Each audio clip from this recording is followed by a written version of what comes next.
Feeling a little dry today, Paul Thurrott. Oh. No You lighting. want to talk to me about dry? What's wrong? No, lighting's off on this thing for some reason. Oh, good. It's whatever. So yesterday was fun because, what was it? Like 2 days ago. Yesterday. Good timeline separation there. Google announces, they announced their AI, but did not make it available. And then mere moments later, 24 hours later, ChatGPT 4 comes onto the scene and Google stuff just doesn't matter anymore. I like that they're suddenly like this also ran. This, I don't know. It's like the world's largest seller of horses greets the arrival of cars and is confused. So when you said seller, I was thinking basement, not like marketplace. And I was like, well, there's a basement of horses. That's an odd. Oh, that's the analogy. Sure.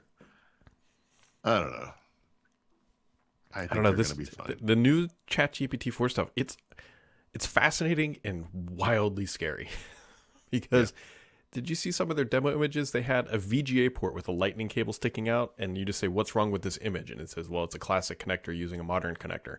And it's like, whoa.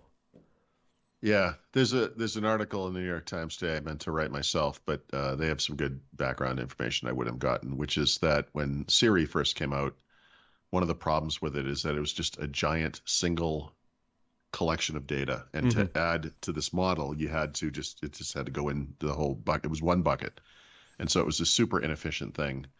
And I think that what you're describing is the difference between something made by a child with finger paints and like a Monet. Yes. And yeah, there's something going on here that's is amazing. Just like my lighting has now corrected itself with the sensor on the camera, which means this is too bright. Maybe AI can fix this. Probably not. You know what's interesting about our TVs, because we have one at home, obviously. They're wildly out of date now.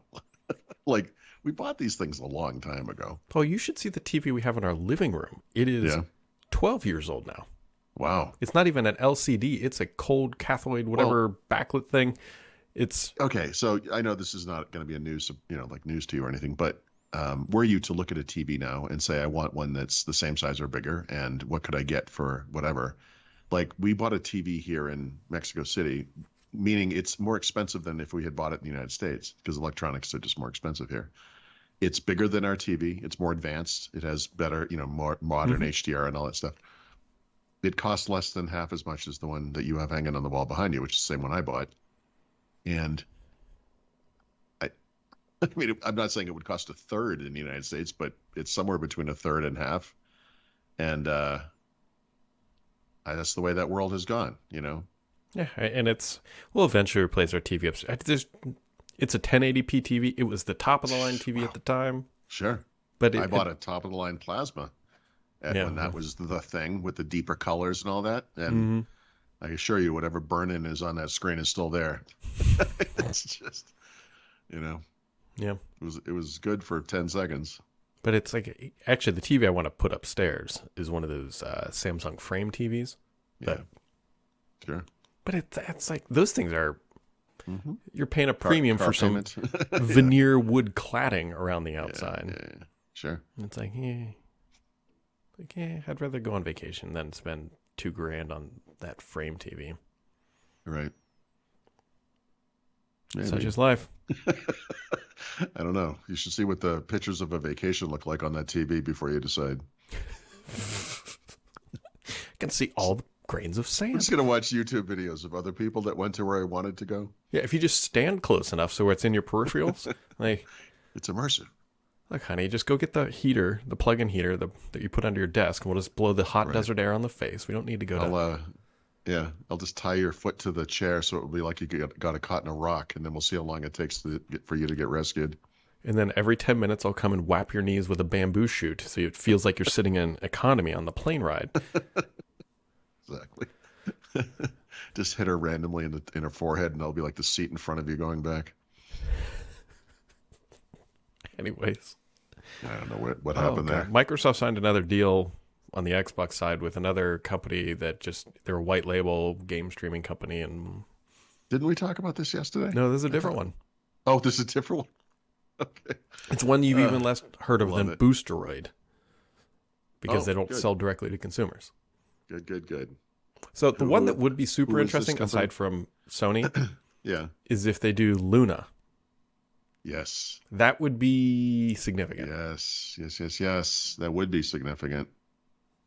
Oh, You would have to imagine that if they get Amazon on board, then Sony is just sitting there. God, I still hope that they get Amazon, they get literally everybody but Sony, and then this thing goes through and they're like, you can have 18 months, maybe a year. Like, I mean, we tried. this is this Sony is the small child, just kicking their feet in frustration, and they cannot enunciate the problem. You know, Mm-hmm. Well, they can it's just, enunciate. It's called we have the most market share, and we don't want to give that up. yeah, that's a little too honest for Sony. But yes, Mhm. that's basically the problem. The world's changing. We don't like it. It is. You know. It really is. God, there was something else I was going to bring up, and I completely forgot what it was. The ChatGPT stuff. Oh, I know what it was. Because I can see it right now on my device. Is it Monday again? What's happening? No, it's the stupid Bing logo that they're now. Dude, I have a prediction. I have a big prediction here. Okay, Two Bing predictions. Two. You're gonna get your money's worth out of this episode, Paul Thurrott. Okay. First, in a future update to Edge, the nav bar will get auto switched to default to the Bing chat client, whatever they're calling it. It will just become instead of typing in a search for Google, they will by force make it. Oops, we're just going to push this out to everybody who thinks it's better as the default experience, and then you can change it back to 100%. Google if you want. Yep. But that's going to happen. Love it. Yep. The second prediction here, Paul Threat. This one's a little bit longer arc on the horizon. Okay. It's going to be this AI stuff that lands Microsoft in antitrust hot water. Longer horizon, but I think that they will go so aggressively with this and integrate it into everything. Literally, and I do not blame Microsoft for doing this, but I think this will be the thing that finally gets them really scrutinized eventually. Yeah, I mean, it makes sense. It's just that there is so much more obvious and big abuse happening right now, and so few regulatory bodies are doing anything meaningful about it right now. You know, I agree that this could become a huge problem for sure. But it would require, well, we'll see what happens. The EU is, as always, our only hope with this kind of stuff. But there's another one floating around too that's pecking at Microsoft that I've heard through the tea leaves as well. Is Microsoft upcharging for security features, especially in the productivity stuff? So I just got in a big argument on my site about this with a guy who worked on that team at Microsoft when they made OneCare. And my argument at the time, which stands as tall and strong today as it did, 20 years ago, was you, Microsoft, caused the problems that require anti-malware and antivirus. Now you, Microsoft, are going to charge me to fix that? No, screw that. And then the counter to that is, well, hold on a second. There are these companies like Norton and McAfee that are terrible, that charge subscription fees to keep this protection going, past the first year or whatever. So we're better than that because we're cheaper. Excuse me. You created that market by making an insecure product that you should have just fixed for free. No. And so, by the way, they eventually fixed it for free, got rid of OneCare, solving the problem that I, described. And now, like you say, they're doing the same thing again. And I raised that issue when I wrote about Microsoft Defender, this little icon that appears suddenly in your start menu without, you wanting it or needing it. What the hell is this thing? It's something you only get when you pay. And I'm sorry, but this is like, I think you were just saying this. It's the same problem today it was 20 years ago. No. If your product is insecure, you fix it. You don't charge me to fix it better. That's nonsense. What do you get? You get some kind of airbag for free, but if you want side impact, you got to pay for those. Are you kidding me? No. Build a secure product. That used to be a thing at Microsoft, by the way, right? That was trustworthy computing. Yeah, but then they realized they could charge money for it. Much like they had an ethical Bing team or ethical AI team until they realized they could make money with it and they could win this segment, and so they just light them all off. It's infuriating. It's infuriating. And by the way, like the notion of Microsoft, they're like, okay, we're not going to charge as much as the antivirus vendors, right? So we're doing we're pro-consumer. No, you're anti-competitive. You can subsidize this product because you make Windows. And by the way, Windows should just be secure. Mm-hmm. I'll never get off this horse, dude. This is one I feel so strongly about. The other fun thing to watch here, I'll give you know, there's 3 takeaways, right? 3 fun things to watch from Brad. That's everybody's getting their money worth. Is the race to the bottom of this AI stuff? Yeah, because there's a new one out called Poe, which is from the company that makes Cora, and it looks great. It's fancy. It's neat. It has a bunch of different options. How do you spell Poe? POE. They probably paid a boatload for that domain. Possibly, yeah. Oh no, definitely, yeah. Which is, Paul, why they are charging $20 a month for it. All right, well, you think $20 a month is bad? Check out this one. There's an app called Duolingo that helps you learn languages, right? Ostensibly, this thing was free. In fact, this thing was always going to be free because they were using their language learning information to feed some AI database or something, and they were getting paid for that, and that's how it was going to be free forever. Well, Duolingo's not free. Well, you can still get the free one, but it's full of ads and it's garbage. So you got to pay, I'm going to say it's $9.99 a month for like what they now call, I swear to God, this is the name, Super Duolingo. No ads. And then you can, it doesn't matter if you keep failing. You don't have to start things over, blah, blah, blah, whatever. Well, now there's a new tier. It's called Duolingo Max. It adds 2 AI-based features. It doesn't really matter what they are. Well, it matters what they are. One of them is you have a fake conversation with a fake person, like it will pretend you're in a cafe in Paris and you're ordering coffee or something. You can have that interaction. And the other one is you can learn more, which is something I never wanted to do when I used Duolingo, about why something was right or wrong or whatever. You can actually have this discussion about, go deeper into one of the questions in a lesson. That service costs $30 a month. This is 2 features in a mobile app. $30 a month. Yeah. So I think what we're both demonstrating here is AI is expensive.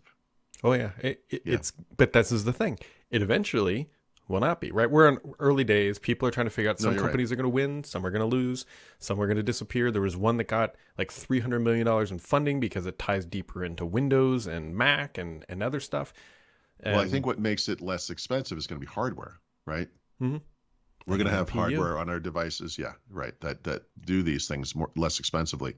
I would say, without knowing any better, just because it's there, Apple is ahead of the game when it comes to mobile, for sure.